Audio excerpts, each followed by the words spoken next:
तुम्हारा सवाल अच्छा है। कुछ देर बाद मैंने कहा। वह धीरे से हंसी।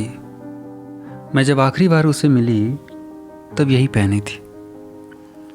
मेरी वही शक्ल उसकी आंखों में आज भी होगी। क्या मैं बूढ़ी लगने लगी हूं? अचानक उसने एक अजीब सा सवाल पूछ लिया। क्यों? पता नहीं। हम जब नहीं मिलते किसी से तो यह नहीं सोचते कि उम्र तब भी हम पर से गुजर रही है। जब आखिरी बार मिले होते हैं हमेशा उसी शकल सूरत में सोचते हैं, उन्हीं कपड़ों में, उसी तरह के बालों में, उन्हीं शब्दों में। मैं भी उसे 20 साल पहले की ही तरह सोचती हूँ। बूढ़ा नहीं सोच पाती। क्या मैं निराश करूंगी उसे? उसने फिर पूछा। उसने एक गहरी सांस ली, फिर धीरे धीरे बोलने लगी। वे सचमुच मुरादों भरे दिन थे। तब सब कुछ आत्मा को विस्तार देता था। मौसम, रात, दिन, हर क्षण हमारे शहर में बहुत कुछ था। वहाँ के स्टेडियम में दूसरी मंजिल की सबसे ऊपर वाली सीढ़ी पर बैठा रहता था वह।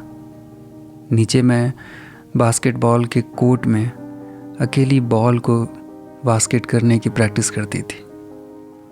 पूरे कोर्ट में अकेली दौड़ती, चक्कर काटती हुई, उछलती हुई, एक परिंदे की तरह, स्वर लहरी की आरोह अवरोह जैसी।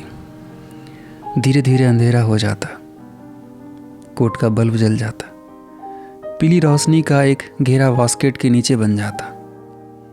मैं उस घेरे में घूमती रहती, मेरा स्कर्ट हवा में उड़ता, पंजों के बल कूदती हुई मैं बॉल शूट करती रहती।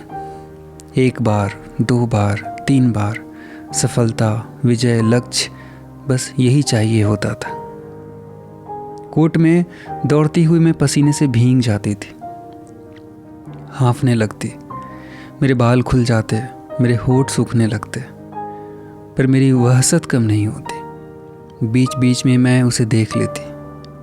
सबसे ऊंची सीढ़ी पर बैठा हुआ वह मुझे एक मूर्ति की तरह दिखता, लगातार मेरी ओर देखता हुआ।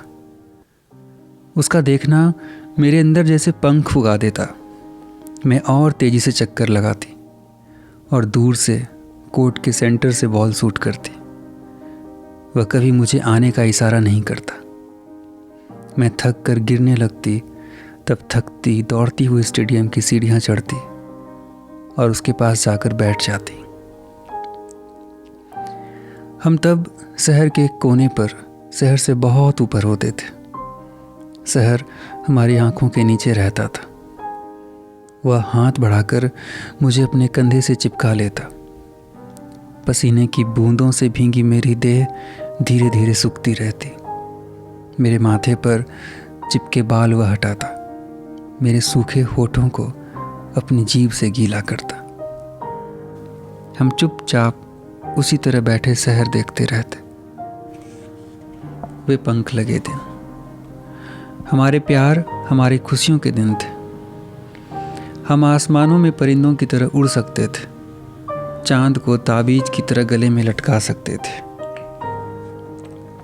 धूल बड़ी आंधियों में घने अमलतास की तरह झूल सकते थे।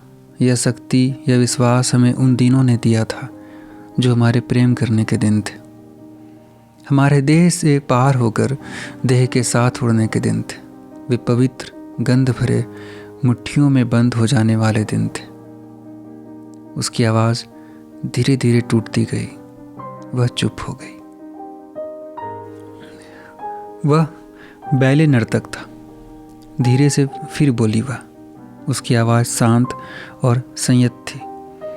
उसके शरीर की एक एक नस नाचती थी। यही लय हम दोनों के बीच पुल का काम करती थी। जब वह पंजों के बल नाचता था तो मुझे दूसरे लोक का लगता था। उसने आखिरी बैले फाउस्ट किया था। हम लोगों ने, उसके दोस्तों ने रात भर शहर में पोस्टर लगाए थे। वह हवा में उड़ता तैरता मनुष्य के संघर्ष, विकास की कहानी कहता। उससे बिछड़ जाने के बाद मैं स्टेडियम में अकेली कोर्ट में बॉल लेकर घूमती। सबसे ऊपर की सीढ़ी खाली होती। कभी कभी मुझे लगता कि बस इस बार मैं बॉल लेकर घूमूंगी और वह मुझे बैठा दिखेगा, पर ऐसा कुछ नहीं हुआ।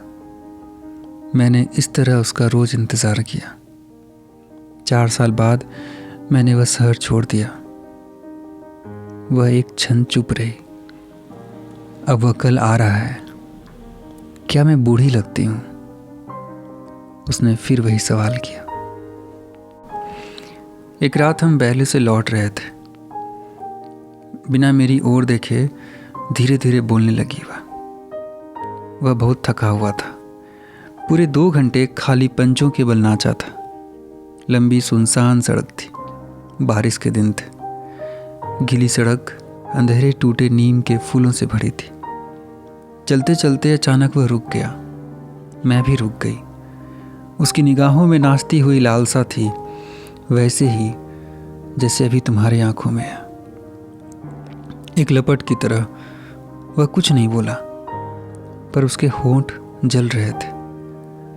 मैंने तुम्हें बताया कि हम एक दूसरे को शरीर की लय से समझ लेते थे। शरीर का कोई भी सिरा कांपने से पहले हमें पता लग जाता था कि दूसरा क्या चाहता है। मैं उसे बैले करते हुए देखकर समझ लेती थी कि अगले ही क्षण उसकी देह किस तरफ कितनी घूमने वाली है। यही वह स्टेडियम की आखिरी सीढ़ी पर बैठकर मुझे कोर्ट में दौड़ते हुए देखकर समझ सकता था। उस रात मैंने उसकी आंखों को देखा। मैं समझ गई कि वह क्या चाहता है। मैंने अपने कंधे से उसके दोनों हाथ हटाए और अपनी छाती पर रख लिया। एक क्षण के लिए उसका पूरा बदन सिहर गया। उसने मुझे देखा। उसके हाथ कांप रहे थे, होंठ भी। पर पता नहीं क्यों वहीं पत्थर पर बैठकर वह फूट फूट कर रोने लगा। मेरी समझ में कुछ नहीं आया। मैं तो उसे वह सुख देना चाहती थी जो उसने पहली बार मुझसे चाहा था। मैं भी बैठ गई। मैंने उसका सिर अपनी गोद में रख लिया। कुछ देर तक वह उसी तरह रोता रहा। फिर उसने सिर उठाकर मेरी सारी उंगलियों की पोरों को चूमा। हम उसी सड़क पर चलते हुए लौट आए। तुम ठीक कहते हो। इन 30 सालों में मैं भूल गई हूं कि पुरुष की देह क्या होती है। अपनी देह भी भूल चुकी। सचमुच मैं उससे प्रेम करूंगी तो एक अधेड़, चुकी हुई और ठंडी औरत की तरह। मैंने तुम्हें अपने शरीर की लय के बारे में बताया। तुम विश्वास करो कि सिर्फ कुछ सेकंड लगेंगे, बस हमारे शरीर एक ही लय पर नाचने लगेगा। उन्मुक्त, उन्मत्त। मेरा शरीर उस तरह लयबद्ध किसी पुरुष के साथ नहीं हो सकता। उसके लिए मुझे किसी अभ्यास की जरूरत नहीं है। उसका एक स्पर्श मेरे लिए काफी है। अधेड़ औरत का प्रेम, प्रियवंद के द्वारा।